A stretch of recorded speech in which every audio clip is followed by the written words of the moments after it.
benvinguts als mitjans de comunicació que ens acompanyeu, que ho veu molt bé. I a tots els companys de la corporació que també ens acompanyen i aquí veu algo. Han convocat aquesta roda de premsa perquè volíem fer o donar a conèixer sobretot el que és el nostre plan, el que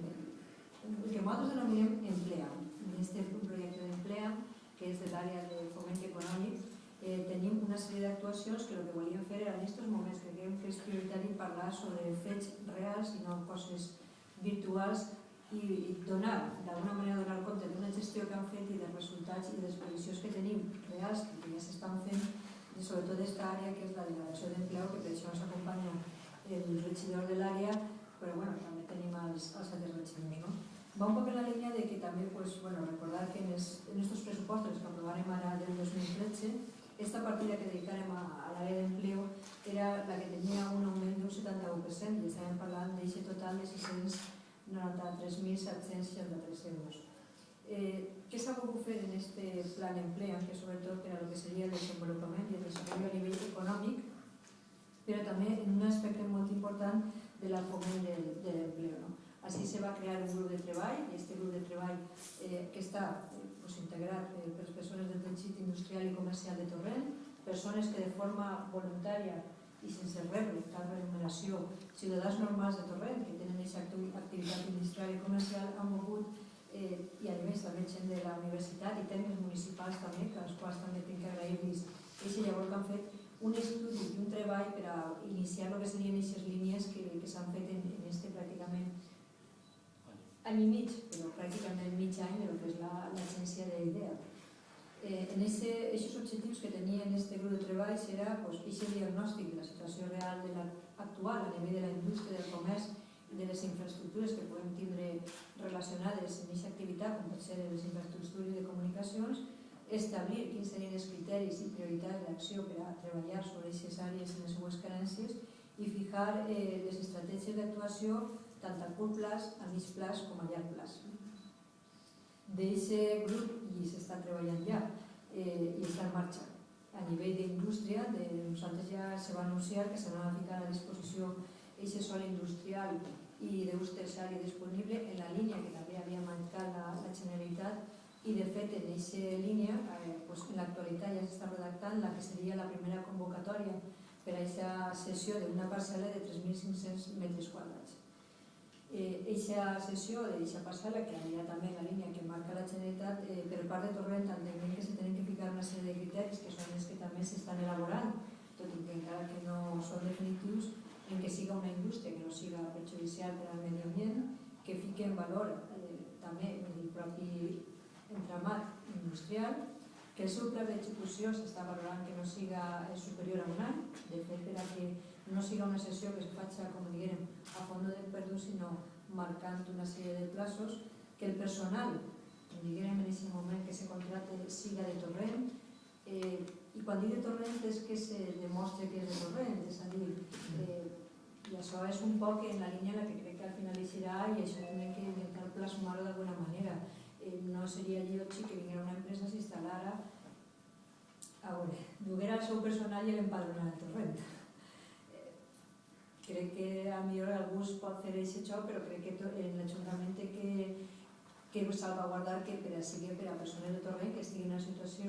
d'aturats i a més que estigui en una situació que siga socialment també prou delicada i que li faci molt més falta tindre aquest lloc de treball. I a més per a poder intentar que aquest procediment siga el més transparent possible, tot i que aquesta paraula crec que està molt de moda aquests dies,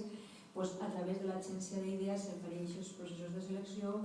també es tindríem en contacte i relació amb el que és l'àrea de benestar social per a aquestes singularitats que podrem tindre el personal que tindrà que contractar l'empresa. Això seria a nivell d'indústria i el projecte que en aquest moment s'està elaborant per a aquesta primera parcel·la, que després n'hi haurà més parcel·les,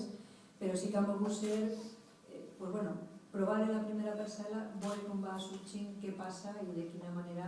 es va evolucionant. A nivell de comerç, des de l'àrea també d'empleo s'està iniciant tot aquest tràmit de... Hi ha una part molt important en el comerç i l'emprenedor que moltes vegades és facilitar-los la informació per a poder ficar en marxa un negoci. I en aquest sentit utilitzem d'alguna manera les dues vies que podem tindre. Una és la part de ficar a disposició els baixos, que són municipals i que tenim en aquests moments buits, que estem parlant dels baixos d'uns 100 metres o uns 150 metres, ficar-los en el que seria una espècie de lloguer social en el bon sentit no social, sinó en una sèrie de característiques que, com en el cas del sòl industrial, afavorisquen que se genere un nou entramat i un nou comerç o una nova activitat que al final genera un empleo, genera riquesa, però dins de tots els paràmetres que se controlen des de l'administració. L'Ajuntament de Torrent té baixos a disposició i el que anem a fer és intentar regular que aquests baixos puguen anar per a aquestes activitats. Després, per una altra banda, tenim també el que no hi ha que oblidar, el pla que té la Generalitat, és el pla que sorgir a finals d'any, en el qual treballarien les tres entitats, que serien la Diputació, la Generalitat i els Ajuntaments, per afavorir la contratació a parts iguals. En aquest programa hi havia una part que serien els 450 euros, que seria l'ajuda per una contratació de 3 mesos, i de 600 euros, que seria el que se subvencionaria a 3 parts iguals per les 3 administracions, per a un contracte indefinit. Nosaltres això ja ho tenim incluït en el pressupost i anem a adherir-se perfectament al programa que s'ha pensat des de la Generalitat. A més, perquè, com us deia, de vegades l'emprenedor, una de les primeres dificultats que té és com se fa a un grup de financiació, qui m'assessora, durant aquests mesos, i això tinc que dir-ho clarament, d'idea, no d'un mes d'un any, es començava en el mes de juliol, s'han subscrit ja convenis de col·laboració tant en la Universitat Politècnica, la Universitat de València, la Universitat Catòlica, el SECOT, que és una entitat que sense ningú tipus de... són professionals, pràcticament quasi tots ja jubilats que assessoren de forma gratuïta a les persones que volen iniciar una activitat, en FEBECTA també i en Caixa Popular. Però a més, sí que ho heu vist últimament que s'han subscrit convenis de col·laboració per el tema d'ajudar a la financiació d'aquestes activitats en Caixa Popular i estem fent també per a que s'inici també en la Caixa Rural de Torrent, en la Caixa i el que és Sabadell Camp. Busquem d'alguna manera no sols que la persona que vol iniciar un negoci, l'emprenedor, tingui la informació, tingui els recursos, tingui algú que li ajudi a explicar-li a través de la seva experiència com iniciar-lo, sinó que també l'altra pata molt fonamental que es diu qui m'ho financia. A través d'aquestes entitats que s'han compromès perquè tenen un capital a disposició per a aquestes activitats i conjuntament amb l'Ajuntament ficar-los davant d'aquestes persones que volen iniciar el seu negoci i puguin dur-lo avant. I per últim, el que no ja podíem oblidar des de l'àrea d'empleo i des d'IDEA era la formació. Tenim un sector muntant de gent que en aquests moments està aturat i entenien que se tenien que fer i s'estan fent durant aquest any cursos de formació i orientació, s'han fet en comerç, en empreses per a emprenedors, per a parats de llarga duració, per a joves que en el seu moment deixaren els seus estudis primaris i aquelles persones que també estan en situació de risc social. I tot això ho fem a través de lo que són les entitats com les universitats que tenim en valencianes, els centres públics i concertats de formació professional de Torrent. Intentem que d'alguna manera la formació és una cosa de tots i en la qual totes les entitats que vulguin i ojalà, jo penso que és bo que participen, ho facin. Per tant, la formació que a vegades tenim aquesta experiència d'aquests centres que donen la formació professional o des de la universitat, ficar-nos tots, sentar-nos en una taula i poder donar el millor recurs per a les persones que volen créixer en la seva formació. I per últim, sí que crec que hi ha un aspecte molt important i tal vegada que era el més desconegut però que entenem que tenim que ficar i hem de ficar en valor. Se sol dir que és ficar-lo Torrent en el mapa, però és que és així, és ficar a Torrent en el mapa perquè pugui ser visible per a molts altres, no sols entitats, que entenem que també són aquestes entitats internacionals, sinó els altres països. I per tant, hem iniciat el que serien aquests contactes a través dels consulats i ambaixades ofertant què és Torrent, de què disposa, quines són les seves infraestructures, què tipus de formació té els seus habitants per si poden ser o no susceptibles tant de